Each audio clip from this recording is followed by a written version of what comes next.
Lord's voice. It's going to be helpful. So the practical steps. State a proposition. The proposition must be stated concretely as possible, including specific details. So a good example is to serve on campus Bible study leadership team as a small group leader and publicly coordinate during fall and spring semesters. Or to get married to this particular woman or this particular man at such and such a time. To really put that proposition out there in a concrete way. Something that really lays it out in front of you so you know what you're looking at. That's the first step in making, inviting God into the discernment process.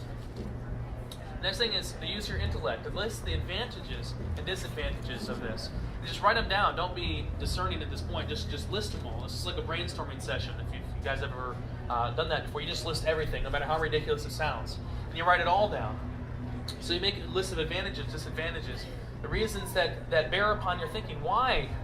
Why is this an advantage? Why am I thinking this is an advantage? Why am I thinking this is a disadvantage? Do not discriminate between good and bad reasons at this point. But be as comprehensive as possible. The list should not be made hastily, but be allowed to develop over a few days as is appropriate and possible. Right? So again, even this part of the process should take a period of time, of a couple days, so you can think about all the advantages, all the disadvantages, and not just in a particular moment, but to do it over a few days. It's helpful. And then number 3 is another part of that interior human life, the emotions, your feelings. Observe your feelings, listen to them, because God speaks there as well. Be attentive to how you feel about the various advantages and disadvantages that you list. So you said this is an advantage. How do you feel about that? One advantage of getting married is that I won't have to be alone. How do you feel about that? Think about that. Do you feel good about that? Do you feel bad about that? Right? Consider why you might feel that way. Feelings are important to pay attention to because the indwelling Holy Spirit could be working through them. The voice may be speaking there. But feelings are not absolute indicators of God's will either. A lot of the times, sometimes those feelings can fool us, so to speak. Right? For an example, having a beer or 2 or 3 feels really good, right? This is less discernment. This is more the morality thing, as I was saying earlier. But our feelings can fool us into making a bad decision as well. So you want to be discerning even there. To listen carefully is what I'm saying with that phrase. So feelings can indicate the movement of the Holy Spirit, but it can also be triggered by selfishness, weakness, or brokenness. Now, the 4th step is to begin to sense what reasons are more significant. So we'll weigh some of the advantages and disadvantages and the reasons of all of those things more or less than others. Some of them will pull us more strongly. Some of them will repel us more strongly. Now, how much does the weight of such reasons compare with the others? You want to compare those reasons in the sense that you have about them as well. And it may be that one or a few reasons may be more significant to others, so give those more weight. Now, number 5, praying over the list and consider it from God's perspective. Invite God into the decision.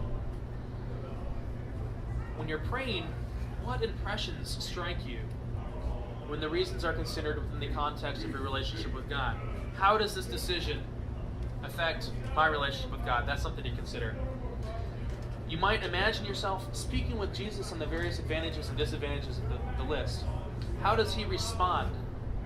And are there any thoughts or feelings which have changed when you pray with the list? That's an important thing to listen to. Because if you're praying to God and those feelings are changing, oftentimes that's a response of God, helping you to hear more clearly the voice. He's quieting voices that may not be his.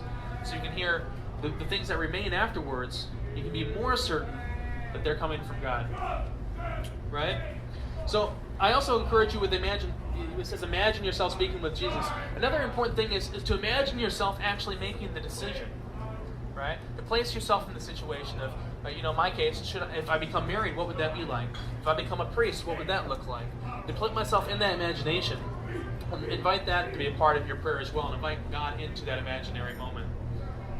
Now, number 6 is to consider your motives, and detect the leaning of your will. You're going to begin to see how your will is inclining towards one thing or another.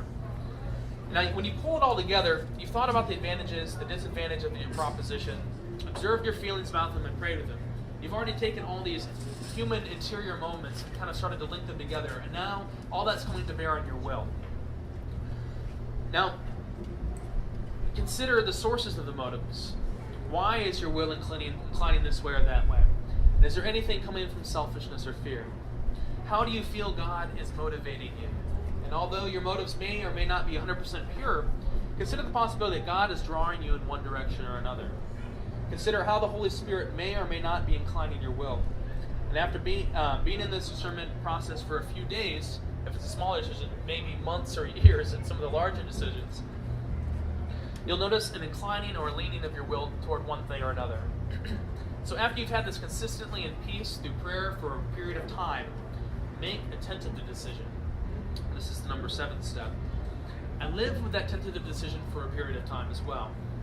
Make the decision, I'm going to go to, to Chicago to apply for a new job. Make that decision. Tentatively. Live for it for a few days and see, return to prayer afterwards. Right? So the basic principle here is listen, act, listen. Right? You're listening to God. You're inviting Him into these moments of prayer. You're responding, right? You're being active in your response, so you're acting. And then you go back and you listen again. And if you still realize that all this is still continuing the same way and it's consistent, make a final decision. These are practical steps for discernment with particular decisions. So, again, discernment, right? Discernment is an invitation to God to be a part of our lives, which He wants, right? Discernment is a way of allowing that relationship to develop still further and to enter into that.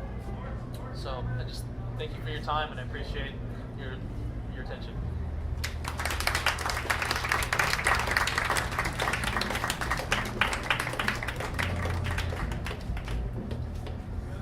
So does anyone have any questions for Craig? We can do some question and answer.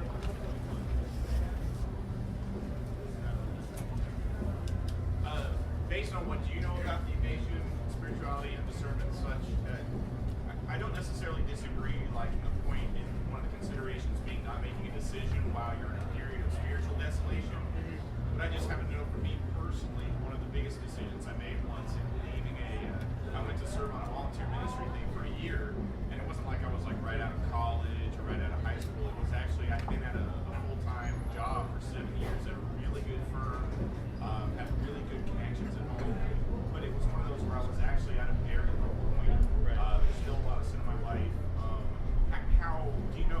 Are you familiar with how strongly he words that? Again, like I said, I'm not necessarily disagreeing that you shouldn't make a decision in such a low spot, but at the same time, it just felt so strong. Like it just seemed like the call was so clear that I couldn't help saying it. So I don't know how does Ignatius. Okay. So how firm is the rule that Ignatius gives us in his discernment of spirits? I'm not an expert in it. My response is it's an art, right? God is not limited to this way, but He often works in this way. Maybe others would disagree with me, but I think in my life I've had similar experiences where the lowest points in my life have led to some of the greatest results. How I came to the church. Some of the lowest points in my life was this. Where I've lived in my lifetime. I was born in Kalamazoo, lived in Batavia, Ohio, Worthington, Ohio, Georgetown, Texas, Bruce Fletty, Texas, Temple, Texas, Slato, Texas. I've lived a lot of places, moved around. I never had a sense of home. And so through the sense of not having a home, not having a place in my life, I was drawn to the church through those low points in my life, especially in college. I became a big part of it, and those low points would take me to God. And you also often hear the phrase that people have to hit rock bottom before they can really receive God, to be broken before they can be mended. My response to that is simply that God works in a multitude of ways, and discernment is really an art, really than a hard, fast science. And Ignatius gives us these rules and these methods, but I think there's many ways that God works. This is just a helpful way of having the conversation and continuing the conversation. Does that answer your question?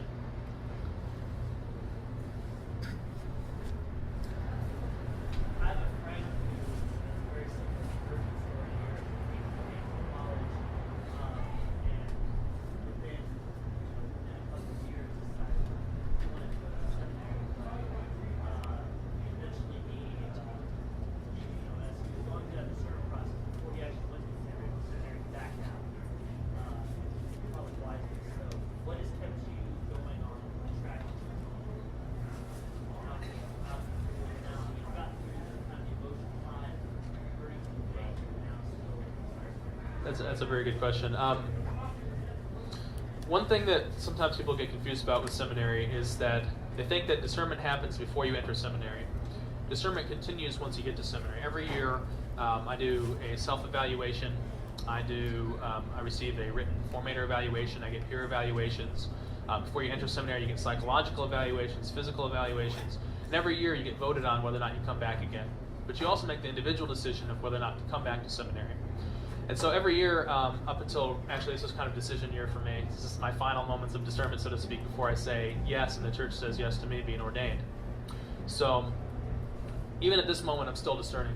And every year, especially coming into seminary, you get a lot of emotional highs. Converting to the faith, I had a very emotional high. How do you kind of, when that emotional high wears off, how do you persevere? How do you continue going on that decision, even with maybe emotional lows? For me, it's been following joy, and I don't mean joy that can't exist with suffering. I'm talking about the kind of joy that can even be there in the midst of suffering and pain and difficulty. The thing that drew me to the seminary was the joy that I saw in priests living the life. Remember, in college, there's a priest, Father Kurt Lansrath. He's a Franciscan friar. He's about 85 at the time. He'd been priest 50 years. You know, he's dirt poor. He had really bad teeth. He walked with a cane. But when you saw him smile, the world lit up. He would wave his cane around his head. And I went to confession with him one time, and I remember saying, if I could be that happy, I could see myself becoming a priest. Then I met Father Brian McMaster, vocation director for the diocese. Very joyful man, just so incredibly happy living the faith. I met Father Jonathan Arrea. I met Father Italo de Oro. I just kept meeting people who were full of joy. And it wasn't simply the priests, because that joy is also what brought me to the church. Seeing people who are living in community, living the faith, and loving the faith, and having this joy. So every year, at the end of the seminary year, I would have sort of small confirmations. You know, I would do something that related to the priestly life, like serving in a wedding. And I remember serving in a wedding in my first year of seminary, and I was sitting there, and on this side is the priest celebrating the Mass, and on this side is the couple getting married, friends from college. I remember literally being in between these two things. That's what seminary is like, is being in between these two things, leaning more towards one, taking that active step. And after each of these experiences, things like that happening, I just felt more peace consistently in prayer. And that's what I would say, is you just have to follow peace and prayer consistently. And sometimes outside of prayer, I feel emotionally high, emotionally low. I'm like, why the heck am I in seminary? What'd you do? Get me here, God? Or I'm like, why I should be leaving seminary? Or sometimes I even have the emotional highs where this is the greatest thing in the world. But when I go to prayer, when I find that peace continuously, I ask the decision I act upon. And it's always led me to greater joy. It's always led me to becoming more like those people that I saw. That's how I've done it. I don't know if it's right or wrong, but that's how it's been working for me.